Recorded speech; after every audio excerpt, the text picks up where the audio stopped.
சகோதரிகளே, தவக்காலத்தினுடைய 2வது வாரத்திலே இயேசுனுடைய ஒரு மாற்றத்தை குறித்து தியானிக்கிறோம். அதை குறித்து மத்திய நற்செய்தி 17வது அதிகாரம் வசனங்கள் 1 முதல் 9 முடிய.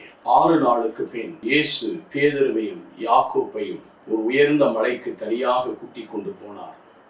அங்கே அவர் முன் தோற்றம் மாறினார். அவர் முகம் கதிரவனை போல ஒளிர்ந்தது. அவருடைய ஆடைகள் ஒளி போன்று வெண்மையாயின. இதோ மோசேயும் எலியாவும் அவருக்கு முன் தோன்றி இயேசுவோடு உரையாடி கொண்டிருந்தனர். பேதுரு இயேசுவை பார்த்து, ஆண்டவரே, நாம் இங்கே இருப்பது நல்லது. உமக்கு ஒன்றும் மோசேவுக்கு ஒன்றும் எலியாவுக்கு ஒன்றுமாக 3 கூடாரம் அமைக்கட்டுமா? இது உமக்கு விருப்பமா என்றார். அவர் தொடர்ந்து பேசிக் கொண்டிருந்த போது ஒளிமயமான மேகம் ஒன்று அவர்கள் மேல் நிழலிட்டது. அந்த மேகத்தினின்று, என் அன்பார்ந்த மகன் இவரே, இவர் பொருட்டு நான் பூரிப்படைகிறேன், இவருக்கு செவி சாயுங்கள் என்று குரல் ஒலித்தது. இதை கேட்டதும் சீடர்கள் மிகவும் அஞ்சி முகம் குப்புற விழுந்தார்கள். இயேசு அவரிடம் வந்து அவரை தொட்டு, எழுந்திருங்கள், அஞ்சாதீர்கள் என்றார். அவர் நிமிர்ந்து பார்த்தபோது இயேசுவை தவிர வேறு எவரையும் காணவில்லை. அவர்கள் மலையிலிருந்து இறங்கி வந்தபோது இயேசு, மானிட மகன் இறந்து உயிருடன் எழுப்பப்படும் வரை இக்காட்சியை பற்றி எவருக்கும் சொல்லக்கூடாது என்று கட்டளையிட்டார். சகோதர சகோதரிகளே, ஆண்டவருடைய உருமாற்றம் அவருடைய மாட்சிமை மகிமை எடுத்துகிறது. அவருடைய முகம் சூரியனை போல ஒளிர்ந்தது என்றும் அவருடைய ஆடை ஒளி வீசின என்ற 2வது வசனத்திலே பார்க்கிறோம். எனக்கு அருமையானவர்களே, அவருடைய முகம் சூரியனை போல ஒளிர்ந்தது. சூரியனுக்கு ஒளியானது பை நேச்சுரல், அதிலிருந்தே இந்த ஒளி உண்டாகிறது. சந்திரனோ அந்த ஒளியை பெற்று அதை பிரதிபலிக்கிறது. ஆனால் சூரியனுக்கோ அந்த ஒளியின் ஆற்றல் இருக்கிறது. அதே போல இயேசுனுடைய முகம் சூரியனை போல ஒளி வீசுகிறது. எனக்கு அருமையான சகோதர சகோதரி, கடவுளுடைய மாட்சிமையை காட்டுகிறது. இதைதான் மோசே தான் இயேசுவை காண வேண்டும் என்று விரும்புகிறார். இதை விடுதலை 33வது 20-23 வசனங்களை பார்க்கிறோம். யாரும் என்னை பார்த்து உயிருடன் வாழ முடியாது. அவர் ஒளியான தேவனாய் இருக்கிறார். ஆனால் இயேசு கிறிஸ்து இந்த உலகிற்கு வந்த பிறகு என்ன சொல்லுகிறார்? யோவான் 8:12, நானே உலகிற்கு ஒளி, என்னை பின் செல்லில் நடவான் ஜீவ ஒளியில் ஜீவனிலே ஒளியை பெற்றிருப்பார். மரண நிழல்படுவோருக்கு ஒளி உரித்தாயிற்று. ஆகவே நாம் அந்த ஒளியிலே பங்கேற்கும். ஆவிதான் நாம் ஒளியின் மக்கள் என்று அழைக்கப்படுகிறோம். இறைவனுடைய ஒளி என்பது அவருடைய மாட்சிமை, பாடுகள், மரணம், உயிர்ப்பை குறிக்கிறது. ஏனென்றால் மோசே அவருடைய முகத்தை பார்க்க வேண்டும் என்று சொன்னபோது விடுதலை 33வது 20-23 வசனங்களில் பாருங்கள். இதோ நான் கடந்து செல்வேன், பாறையிலே உன்னை என் கைகளை வைத்து மறைத்துக் கொள்வேன், நீ என் பின்புறத்தை பார்ப்ப, என் முகத்தை பார்க்க, முகத்தை நீ பார்க்க முடியாது என்று சொல்லிவிடுகிறார். இதைதான் 1 அரசர் புத்தகத்திலும் பார்க்கிறோம். 19வது அதிகாரத்திலே எலியாவுக்கும் அப்படிதான். நிலநடுக்கம் மீட்படுகிறது, பெரிய காற்று வீசுகிறது. ஆனால் அமைதியான தென்றலிலே அவர் கடந்து செல்லும் போது எலியா தன்னுடைய முகத்தை போர்வையால் மூடிக்கொள்கிறார். அவருடைய அமைதியின் பிரசன்னம். எனக்கு அருமையானவர்களே, இவர்கள் இருவரும் பழைய ஏற்பாட்டிலே ஆண்டவரை காண முடியாது. முடியுள்ள தேவனாய் பாவ மன்னிப்பு இல்லாமல் கடவுளை இரக்கத்தை காண முடியாமல் இருந்தார். ஆனால் இந்த புதிய ஏற்பாட்டில் நம்ம என்ன பார்க்கிறோம்? மோசே சட்டத்தை பெற்றவர், சட்டத்தினுடைய காவலர். எலியா இறைவாக்கினுடைய காவலர். இந்த சட்டத்திற்கு ஒளியை பெறுவது, நிறைவு பெறுவது, அதே போல இறைவாக்குகளுக்கு நிறைவு பெறுவது ஆண்டவராகிய இயேசு. ஆகவேதான் அவர் சொல்லுவார் மத்தேயு 5:10, நான் இறைவாக்குகளையும் சட்டத்தையும் இறைவாக்குகளை அழிக்க வந்து நினைக்கிறேன், நிறைவேற்ற வந்தேன். எப்படி நிறைவேற்றுகிறார்? அதில் இருக்கிற குறைவெல்லாம் தன் மீது ஏற்றுக்கொண்டு. பிகாஸ் சட்டம் மனிதனை பாவத்துக்கு உட்படுத்தியது.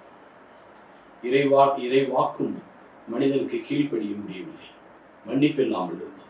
ஆனால் ஆண்டவராக இயேசு கிறிஸ்து எரேமியா 51வது அதிகாரத்திலே 31-35, நான் உங்களோடு ஒரு புதிய உடன்படிக்கை செய்து கொள்வேன், புதிய உடன்படிக்கை செய்து கொள்வேன். அது பழைய உடன்படிக்கை போல அல்ல. நான் சட்டத்தை உங்களுடைய உள்ளத்தில் பதிப்பேன், சட்டத்தை உங்களுடைய உள்ளத்தில் எழுதி வைப்பேன். இதோ உங்களுக்கு மன்னிப்பு கிடைக்கும், உங்களுடைய பாவங்களை நான் நினைவு கூறுவதில்லை. 31:35 சொல்லுகிறார். இதனால் நீங்கள் கற்றுக்கொள்வீர்கள், நீங்கள் இடத்திலிருந்து கற்றுக்கொள்வீர்கள். தேவனுடைய வார்த்தை நம்முடைய உள்ளத்திலே தந்து அதன் வழியாக தேவனுடைய முடியை கொடுக்கிறார். ஆகவேதான் பேதுருவை பாருங்கள், நாம் 3 கூடாரம் இங்கே இருப்பது எவ்வளவு நல்லது, எவ்வளவு நல்லது, 3 கூடாரம் அமைப்போம் என்று அவர் சொல்லுகிறார். உலக பிரகாரமான ஒரு இதை சொல்லுகிறார். மூசை குன்றும் எலியாவை குன்றும் ஆண்டவர் கொண்டு தனி மறந்து விட்டார். அந்த கூடாரத்தில் ஒரு பங்கேற்கிறதாக இருக்கிறார். ஏனென்றால் நிறைவுபடுத்துவர் இயேசு கிறிஸ்து. 3 கூடாரம் அமைப்போம் என்று சொன்னார். இப்போது ஆண்டவர் என்ன சொல்ல, எழுந்து கிட, அஞ்சாதீர்கள். பயத்தோடு அவரை பார்க்கும்போது அவர் மட்டும்தான் இருக்கிறார். அந்த மோசையும் கிடையாது, எலியாவும் கிடையாது.